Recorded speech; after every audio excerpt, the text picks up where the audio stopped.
අයිබෝන් ඔබට සුබ දවසක්. ඈත ඉඳලා බැලුවාම කෙනෙක්ට අපේ මව් තාරකාව, ඒ කියන්නේ සූර්යයා පේන්නේ හරිම නිස්කලංක, දිලිසෙන, ප්‍රියමනාප කහපාට බෝලයක් වගේ. හැබැයි ඉතින් ඇත්තටම මේක එහෙම නෙවෙයි. ඒක ඇත්තටම හරිම ප්‍රචණ්ඩකාරී, හිතා ගන්නවත් බැරි තරම් උණුහුමක් තියෙන, උණු ප්ලාස්මා වලින් පිරුණු ගෝලයක්.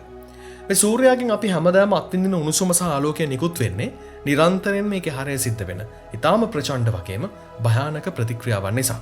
අපි ඒක හඳුන්වන්නේ න්‍යෂ්ටික විලයනය කියලා.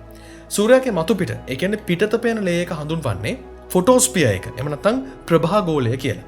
ඒකේ පදාර්ථ උණු වෙලා නටන සුප් කල්දේරමක තියෙන සුප් වගේ උණු වෙලා උඩ පැන නටනවා අපිට දකින්න පුළුවන්. ඒත් එක්කම සූර්යාගෙන් හරිම අමුතු හුළඟකුත් එළියට පැන නගිනවා. ඒක අපි සාමාන්‍යයෙන් අත්දකින හුළඟ වගේ එකක් නෙවෙයි. ඒක මහා හඬක් නංවන, හරියට නිකන් හරිකේන් එකක් වගේ කඩාගෙන බිඳගෙන යන සද්දයක් එක්ක එන එකක්. ඒකට තමයි අපි මේ දැන් අහන්න යන සෝලාර් වින්ඩ් එක, එහෙම නැත්නම් සූර්ය සුළඟ කියලා කියන්නේ.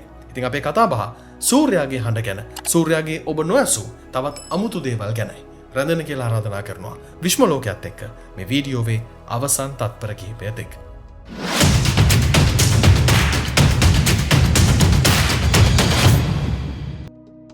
හරි.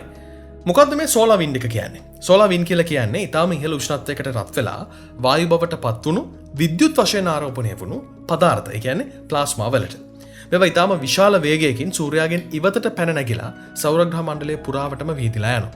මේ උණුසුම් ඊටාම දැඩි විදියට ආරෝපණය වුණු පදාර්ථ හැම වෙලේම සූර්යාගෙන් ඉවතටයි එන්නේ. ඒ තත්පරයකට ටොන් මිලියනයක විතර ප්‍රමාණයක් විදියට. ඒක සෞරග්‍රහ මණ්ඩලයේ පුරා විහිදී පැතිරී යන්නේ ග්‍රහලෝක වගේ ඒකට හමු වෙන හැම දෙයකටම බලපෑම් කරමින්. අපේ පෘථිවියත් එක්ක එක ප්‍රතික්‍රියා කරනවා අපිට බලා ගන්න පුළුවන්. ද්‍රවාසන්න අවුරෝර ඇති වෙන්නේ මෙන්න මේ හින්දා. අපිට මේ බලවත් සූර්ය සුළං අත්දකින්න පුළුවන් උතුරු දිග සහ දකුණු දිග ඇති වෙන මේ අවුරෝරා වලින් විතරයි.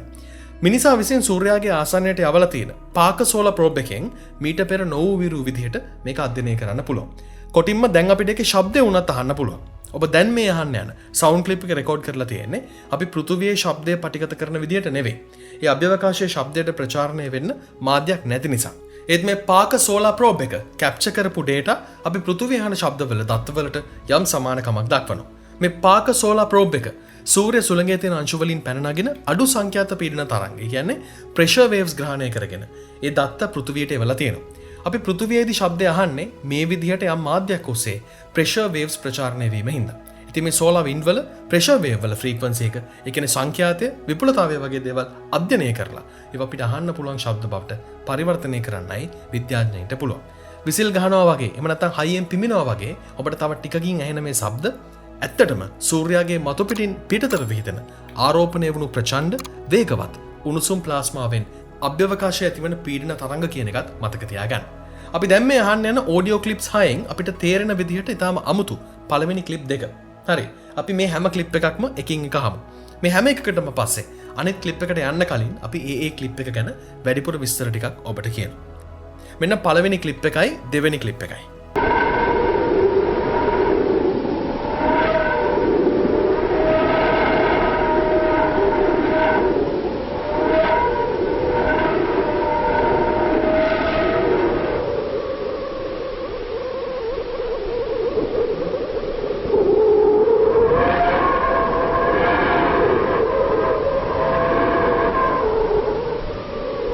මේවල දකින්න පුළුවන් වීඩියෝ සහ රූපත් පාක සෝලාර් ප්‍රෝබ් එකෙන්ම කැප්චර් කරගන්න ඒවා. හරිම බය අමුතු විදිහ හඬක් කියලා ඔබට හිතේ. මේ ඔඩියෝ රෙකෝඩින්ග්ස් වලට කියන්නේ විස්ලර් මෝඩ් වේව්ස් කියලා. මේවා දැඩි ලෙස ආරෝපණය වෙලා සූර්යාගේ කොරෝනාවෙන් පිටතට විදින ඉලෙක්ට්‍රෝන වලින් ඇති කරන ප්‍රෙෂර් වේව්ස් වෙනවා. කොරෝනාව කියන්නේ සූර්යාගේ වායුගෝලයේ පිටතම කොටසට මේ ඉලෙක්ට්‍රෝන අනුගමනය කරන්නේ සූර්යාගේ ඉඳලා සෞරග්‍රහ මණ්ඩලයේ ඈත කොනටම විහිදලා තියෙන ඒකේ චුම්බක ක්ෂේත්‍රයේ පතයන්. ඒවයේ පතවල කැරකි හරියට අපිළිවෙලට යන්නේ සර්කස් එකක යනවා වගේ. මේ ඉලෙක්ට්‍රෝන ගමන් කරන සංඛ්‍යාතය ප්ලාස්මා තරංගවල සංඛ්‍යාතයටම සමාන වුණාම ඒ දේම ඇම්ප්ලිෆයි වෙනවා. ඒ කියන්නේ විපුලතාවයෙන් වැඩි වෙනවා. මෙන්න මේක අපිට ඇහෙන්නේ හරිම දරුණු, බොහොම ප්‍රචණ්ඩ හරිකේන් එකක් හමන හඬ වගේ. අපි දැන් තුන්වෙනි ඔඩියෝ ක්ලිප් එකට යමු. මේකේ කලින් දෙක තරම්ම භයානක හඬක් ඇති කරන්නේ නැහැ. ඒත් මේකත් ඉතාම අමුතුයි. මේකෙත් වීඩියෝ සහ රූප පාක සෝලාර් ප්‍රෝබ් එකෙන් ගත්ත ඒවා. මේ ඔඩියෝ එක ක්‍රියේට් කරලා තියෙන්නේ ලෑන්ඩ්මියර් වේව් එකක් විදිහට. මේක විස්ලර් වේව් වලට යම් තාක් දුරකට සමානයි. ඒත් මේවා විස්ලර් වේව්ස් වගේ නෙමෙයි. මේවා හරියම උච්ච සංඛ්‍යාත තියෙන ප්‍රෙෂර් වේව්ස්. මේවා ශබ්ද තරංග හැටියට පරිවර්තනය කළාම අපිට ඇහෙන්නේ ඊටාම උච්ච ස්වරූපයෙන් විසිල් ගැහිමක්, වයලින් වාදනයක්, එහෙම නැත්නම් වෘකෙකුගේ කෑ ගැහිමක් වගේ.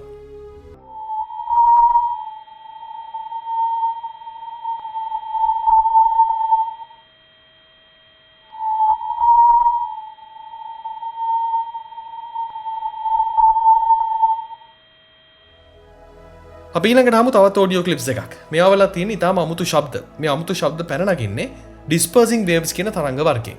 මේවා සෝලාර් වින්ඩ් එක ඇතුලේ ගමන් කරද්දී එක සංඛ්‍යාතයක ඉඳලා තවත් සංඛ්‍යාතයකට එකපාරටම මාරු වෙනවා. මේ වෙනස් වීම කුරුල්ලෙක් කෑ ගන්නවා වගේ ශබ්දයක් ඇති කරන්නේ. ඒ වගේම සමහර වෙලාවට ඒක සාමාන්‍ය සුළඟක් මයික්‍රොෆෝනයක් ඉස්සරහින් වේගය අඩු වැඩි වෙවි හමනවා වගේ අහන්නත් පුළුවන්.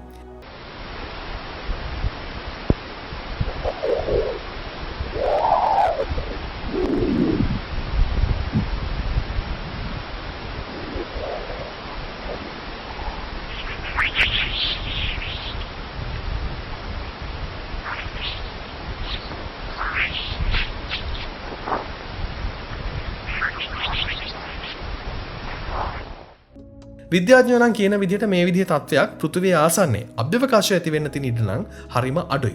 මේ ඉඳ පර්යේෂකයන් හිතුවේ ඒව ගැන වැඩිදුර හොයන එක එච්චර උවමනා නැහැ කියලා. ඒත් සූර්යයාට සාපේක්ෂව ළඟ ප්‍රදේශවල මේව හැමතැනකම වගේ තියෙනවා කියලායි ඔවුන් නිරීක්ෂණය කරන්නේ. හැබැයි ඒක හැම වෙන්නේ ඇයි කියලා ඔවුන්වත් දන්නේ නැහැ. හරි. අපි දැන් එන්නේ අන්තිම වීඩියෝ ක්ලිප් එකට. මේකත් කලින් වගේම අමුතු එකක්. ඒ වගේම ඔබ කලින් ආපු ඔඩියෝ රෙකෝඩින්ග්ස් වලට වඩා මේක වෙනස් කියන එකත් කියන්න ඕනේ. මොකද මේ ශබ්දය ඇති වෙන්නේ උණු ප්ලාස්මා තරංග වලින් නෙවෙයි. මේ ශබ්දය ඇති වෙන්නේ අන්වික්ෂීය දූවිලි අංශු අපේ ප්‍රෝබ් එකේ සංවේදී උපකරණ වල ගැටීම හින්දා.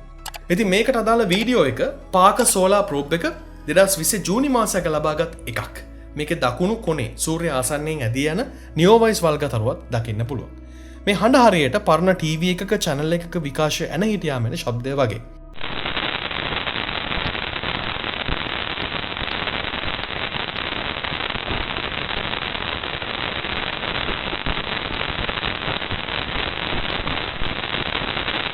ඔබ මේ ඇහුවේ කුඩා දූවිලි අංශු දහස් ගාණක් පාක සෝලාර් ප්‍රෝබ් එකේ වදින හඬයි. මේවා හැදෙන්නේ සූර්යයාගේ ඉතා බලවත් ගුරුත්වය සහ තාපය හින්දා. ඒ ළඟට එන ග්‍රාහක සහ වල්ගතරු වලින් ගැලවෙන අංශු වලින් මේවා ප්‍රෝබ් එකේ වදින්නේ පැයට කිලෝමීටර් මිලියන භාගයක තරම් වේගයෙන්. මේ වේගය පැයට සතපොම් මිලියන කාලයකට වඩා වැඩි වේගයක්. මේ හැම ඝට්ටනයකදීම දූවිලි අංශු හින්දා සෝලාර් ප්‍රෝබ් එකේ පුංචි කෑලි ගැලවිලා යනවා. අපි මේ වීඩියෝ එකේ ඇහුවා වගේ ප්ලාස්මා වේව්ස් වලට උත්තර දීලා ඒවලට අහුම්කම් දීලා සූර්යයාගේ සමහර අභිරහස් වලට උත්තර හොයාගන්න උත්සාහ කරන විද්‍යාඥයෝ මේ වෙද්දී ඕන තරම් ඉන්නේ. ඉතින් සූර්යයාගේ කොරෝනා එක ඒකේ මතු පිටට වඩා හරිම උණුසුම් ඇයි?